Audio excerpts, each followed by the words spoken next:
So, hello everyone. I'm Ganyan Park, and thank you for attending this tutorial session. Unlike last time, this will just be kind of like a tutorial session, not really like a presentation style.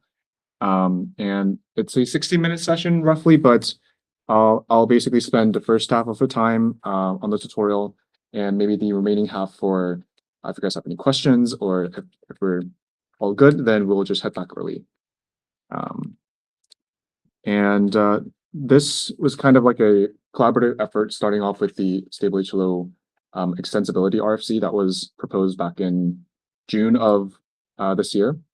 And since then, I've presented HLO Composites in September, and today I'm happy to give some updates on since the last talk and kind of like go through like an in-depth tutorial on how you can use composites to preserve your deep learning ops for your own custom hardware. So before we get started, here's a quick agenda. I'll first go over the basics of what composites are, why we have them, and I'll go into more detail like on what it looks like, what the composite IR looks like in StableHLO and HLO. And then I'll talk about how you can handle composites in your compiler, declaring them in the frameworks like JAX, which I will give like a more in-depth step-by-step, and some limitations, and the rest for Q&A. So let's get right into it. So yeah, so I'll do like a brief refresher on what composites are. So main cause of issues kind of like revolving around extensibility is that StableHLO didn't really provide a great way to capture arbitrary abstractions from the frameworks to the compiler. This HLO operation on the left, we define in JAX, it's kind of largely a framework agnostic definition. And to the right here is we have the lowering of JAX's HLO function implementation that's kind of lower to StableHLO. And this is compared to the JAX implementation, this is fairly low level. And we see that many consumers are kind of doing some complicated pattern matching today to try to kind of reconstruct this back to their high level abstraction like HLO in their own set of, I guess, IR. And pattern matching tends to be kind of difficult, and HLO is just like one of the simple examples of what developers kind of pattern matching today. So many high-level ops can be decomposed into StableHLO, and we put them in the sorry, let's go back to, yeah. So we have a lot of abstractions, and there's not really a good way to kind of go from figuring out what's the best op design to eventually like finalizing it and making like an official proposal to kind of like add it to the official StableHLO IR. So while you're kind of incrementally changing this op, maybe it's also kind of hard to, if you create new abstractions or new attributes to your op that you want to upgrade, like maybe adding batching dimensions to your .general op or things like that, you will need to kind of update the decompositions, and then when you update the decomp, you have to also update the pattern matching. So it's a lot of work. So we're trying to see like what's a good way to make this like process less painful. So this is kind of where composites come in. So just to pause, are there any questions?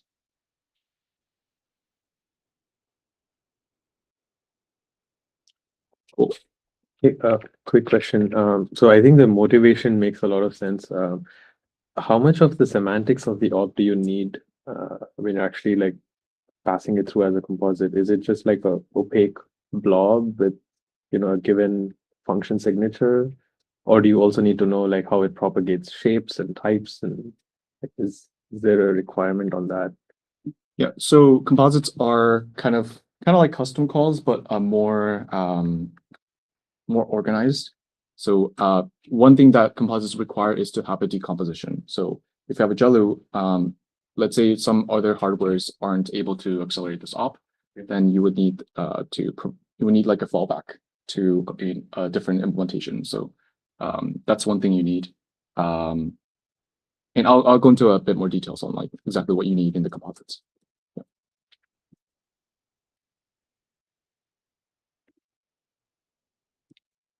So yeah, on the right, we have exactly the same decomposition as before, but now we kind of introduce another function called myJLO in bool, and then we kind of hoist this decomposition into that function, and then we insert this StableHLO composite op. This has the string name my.jlo. This is here. The my prefix is kind of your vendor specific unique identifier. It could be like I don't know, StableHLO, MHLO, same thing. It could be your own IR, and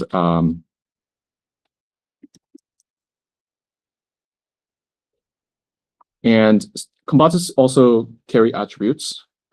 Attributes is a MLIR dictionary, so you can store basically whatever data you want. And if you're more familiar with the HLO world, then you can think of this as like a identical interface to the XLA custom call foreign function interface, or FFI. And like functions with structured metadata, StableHLO composites also have the ability to version your high-level op. So this version number is kind of used to indicate, like kind of differentiate any breaking changes you have in your op, like adding or removing an attribute, modifying the parameters, or basically anything that changes the semantics of the op. So version 0 is the default you can use for, I guess, like experimenting with your composite. And version 1 is, and higher can be used to, once you have like a composite in place and that you use in production. So let's say you decide that you wanted to add a new attribute to, I don't know, accumulate different precisions, like in .general, or if you want to add support for batches by creating an attribute to store batching dimensions, then all you need to do is just update the IR with your attribute changes, like in this case here, and update the decomp symbol to whichever one you have, and also bump your version number from like version 1 to version 2. And also, just to note the changes that previously, if we had a certain decomposition and once you add an attribute, then your decomposition must have changed. So just to indicate that your decomp is also different here.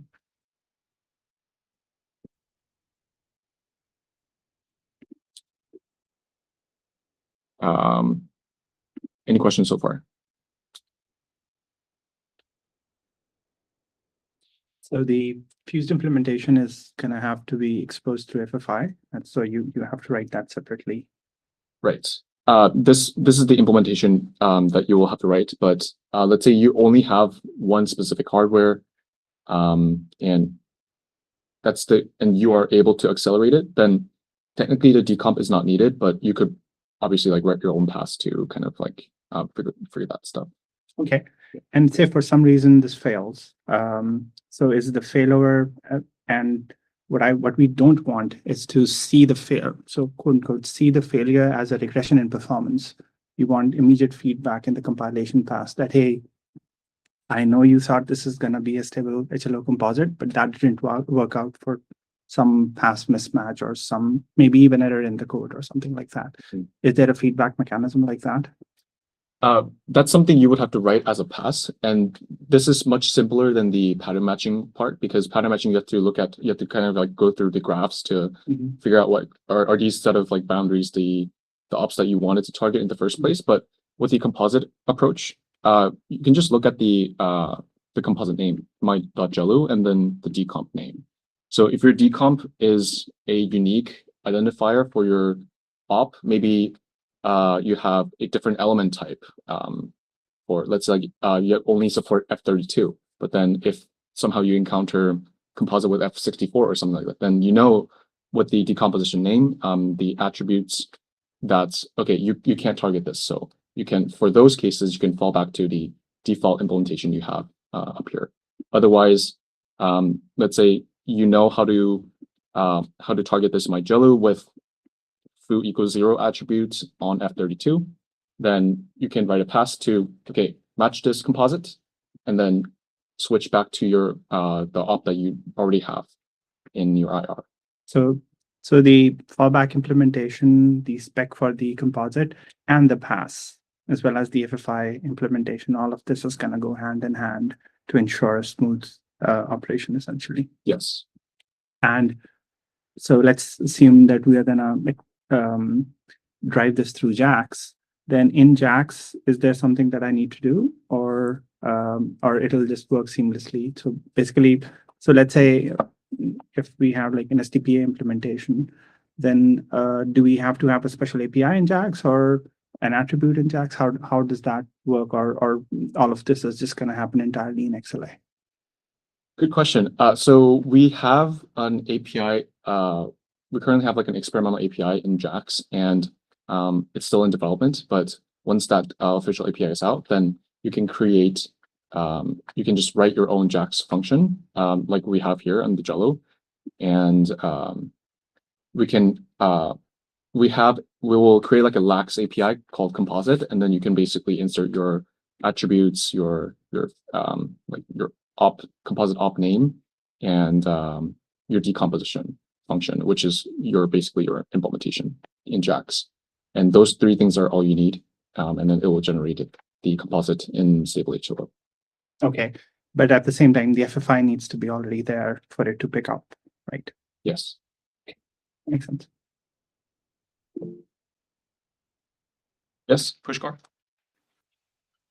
Hi, Gunjan. So, how is the body of the function generated? So let's say we have a stock implementation in JAX of JLO or any other call. So can we just wrap up the regular lowering of that op into StableHLO? I mean, can we just use the set of ops that are generated, StableHLO ops that are generated, and pack them into a composite op? Yeah, you could also do that. Okay. Are there any examples of where it's done currently as part of tests or something? Yeah, towards the end of the presentation, I'll go through like some code examples on a Colab notebook. Okay, sounds good. Thanks.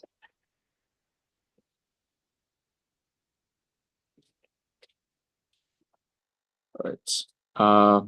So all frameworks can emit composites, whether it be JAX, be PyTorch, and we'll kind of show you how to emit composites from some of these frameworks.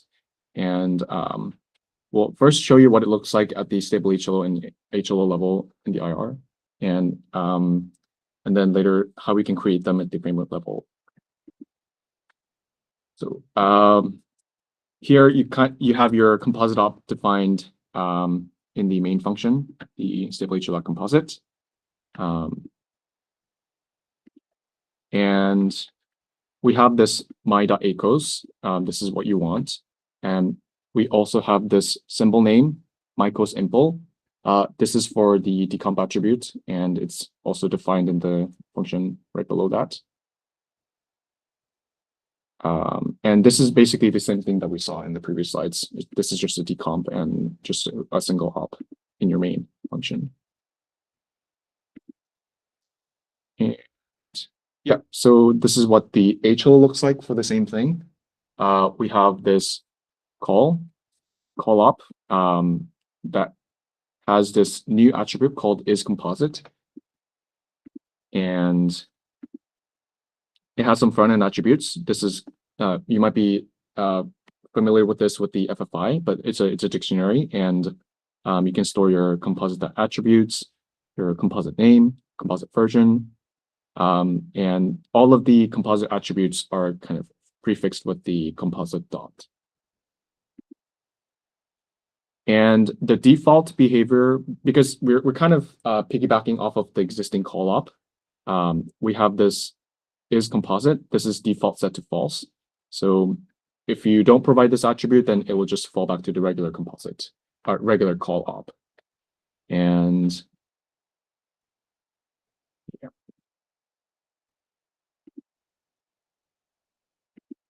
Close. And the decomposition is provided via the to apply. And same thing as we saw in StableHLO, it's just a my equal simple and the decomp for that.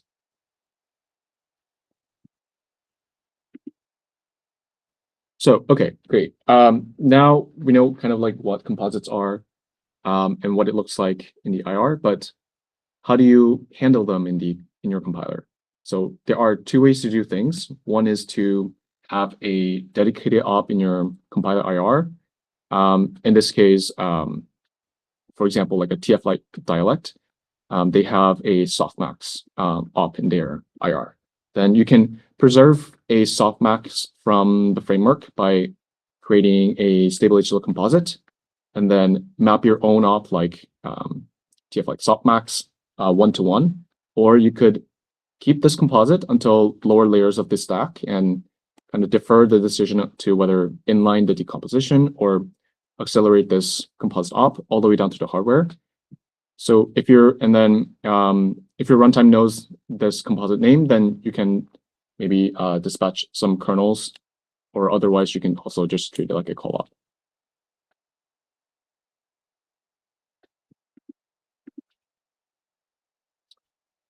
So let's say your accelerator knows how to accelerate the op, then you can write a pass to replace this composite with your op. So if you have myJLU, yeah, just like TF-like.JLU, so it's like a mapping one-to-one. You don't have to go from certain like set of ops to your op. You can just go from one op to one op. So this is much simpler. Or again, like I said before, you can leave the composite in place and let the runtime handle it. And you could also match your inputs based on input-output data types. So if you have a composite with BF16 as an input or output, and you have this attribute in composite name, that's a separate composite from, let's say you wanted to maybe use F32 or F64 or something like that. Maybe you have different algorithms to kind of accelerate the different data types. Then those are good potential for two separate composite candidates. And if you can't accelerate it, then StableHLO has a pass called StableHLO legalized composite to call. So you can convert your composite back into a call, and then later you can have it inlined and things like that. Questions?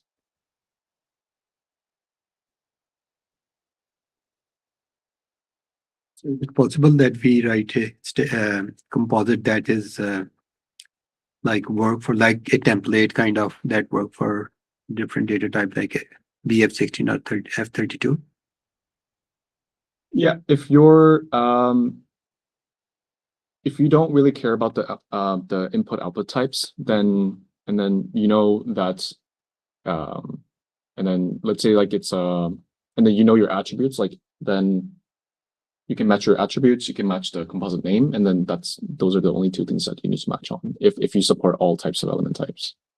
Yeah, like for example, if we want to actually write a kind of similar, composite for different types, so we have to write, different composite otherwise, yeah, if it's not template based or something. Yeah, in that case, you would want to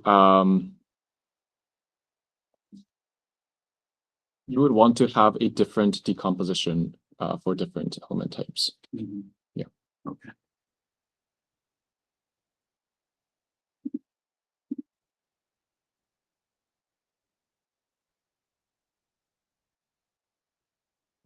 And let's see how you can kind of like work with composites in HLO. if your accelerator knows how to accelerate the op with a specific data type, then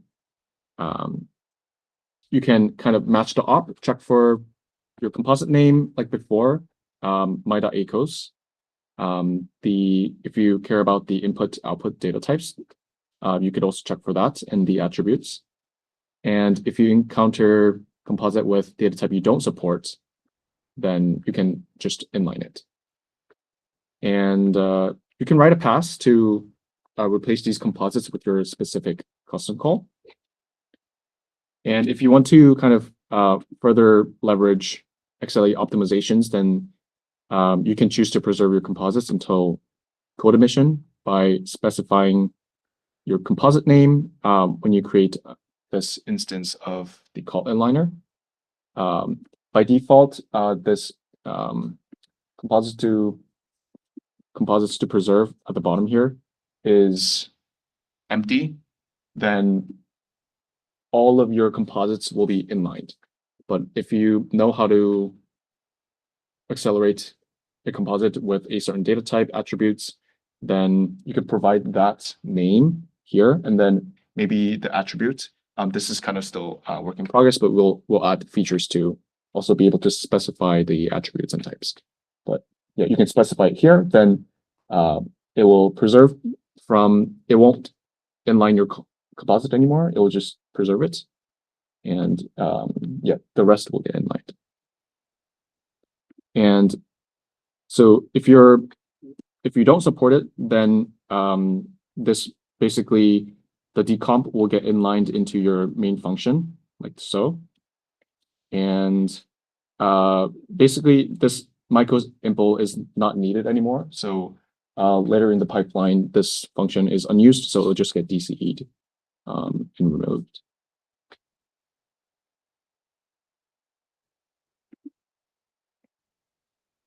Cool. Declaring composites. So PyTorch XLA has this API called StableHLO Composite Builder. This is also currently used by AI Edge Torch today for preserving PyTorch abstractions, which have a dedicated on-device kernels for ODML. And What's ODML? On-device machine learning. So it's our team for like mobile kind of edge devices. Yeah, and PyTorch XLA 2 also has this J library. I think J stands for maybe yeah, I'm not sure exactly what J stands for, but J library, you can do the same thing. You can register your composites. This is your name, this is your decomp, and then It kind of follows the same code pattern in the IR that you were showing. Yeah.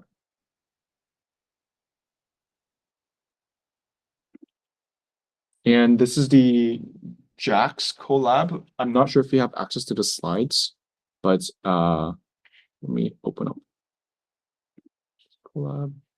Just tab inside.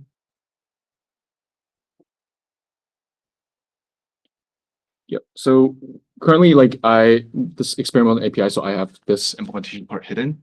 But let's assume you have this lax API called Composite, and basically, this is your MyJLO implementation. So you have a MyJLO op that you'd find. This is your implementation. Then you can call lax.composite. X is your inputs. This is your name, the decomp, and then attributes are optional. So if you have attributes, then you can provide your attributes there. And basically, you can just JIT the call to MyJLO, and this is the decomp you get. This is exactly what we had before, is just a StableHLO composite, and it's a call with a decomp written here. And The StableHLO composite instruction, is it automatically lowered to a call, or is it lowered to a call as part of the pass that you have to write to augment your composite? yeah, good question. So StableHLO has a dedicated op for composite. And then in HLO, we don't have a dedicated op because HLO already has its existing call op, but StableHLO doesn't have a callout. We use the built-in func dialect for that. So we have a conversion from StableHLO Composite to HLO. So if you just use the same translate function, then it'll get automatically converted to HLO.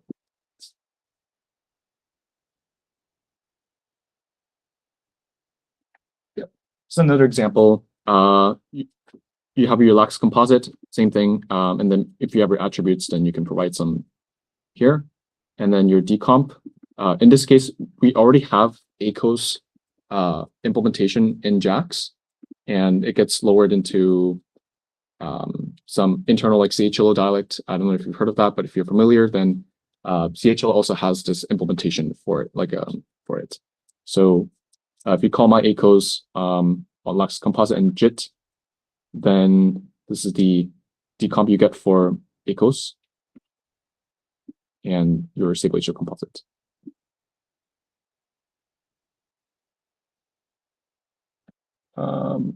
Any other questions so far? So what part of this is still experimental? Because you're doing jax.composite, which implies to me that it's not experimental, right? So this laxa composite, I kind of like hacked it up here.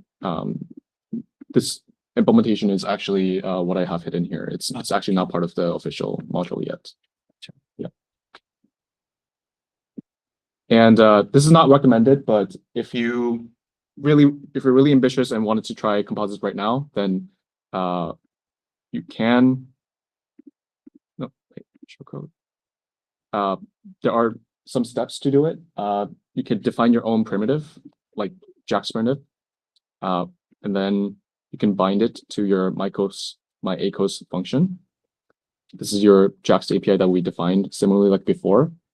And optionally, if you need like gradient, then you could also define your AD role here. And this is the lowering for the StableHLO composite. Same thing. ACOS, we're putting ACOS here just because for simplicity, because we already have a decomposition, but otherwise you would need to fill this part out.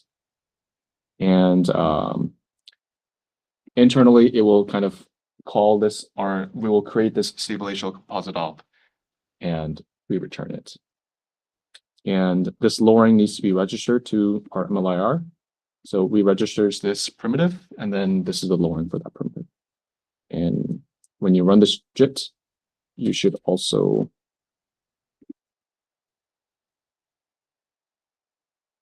I may need to run the whole thing.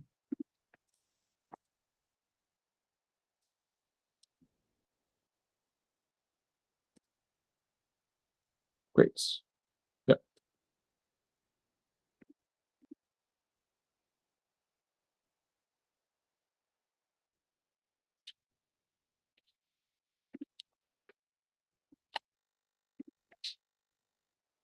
This same decomp as before.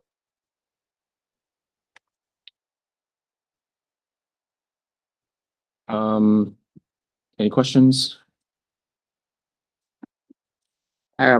So for hardware that for both versions, like the decomp ones and the call ones, is there a way to choose like for a given shape the better one during runtime?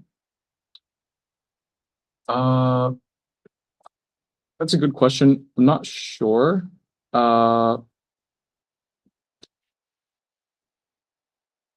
I think you would have to do it in compile time, but I'm not 100% sure on that because like you kind of like whether you choose to accelerate or because I don't work that low level, so maybe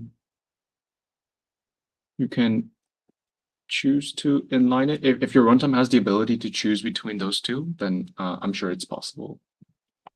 Yeah, so like profile both versions and try. Oh yeah, I mean yeah. If you profile both and then see which one's better, then you can. Right now, the only interface to whether you want inline or per server is through the call inliner. Yep.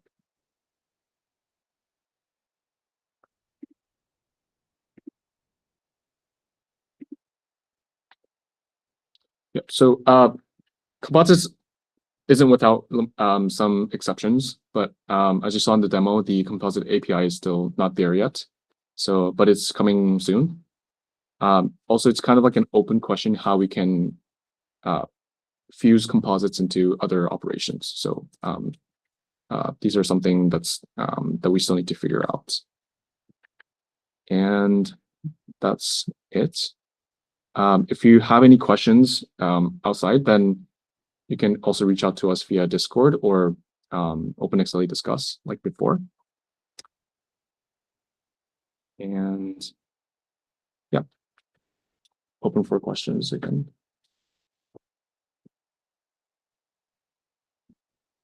Would you be able to share the collab? Yeah, of course. If not, then after the event, we'll definitely upload all the links to the slides and presentations and collabs. Thanks. Cool.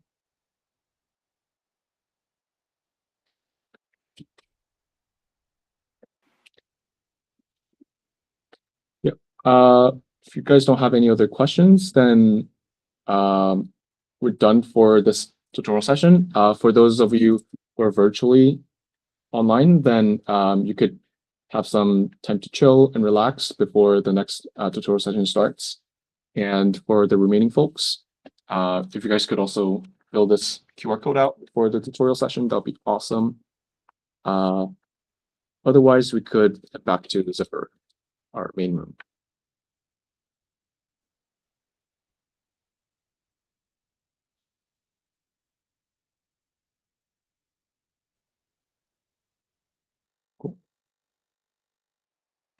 Thanks, Ganu. Thank you. Thank you.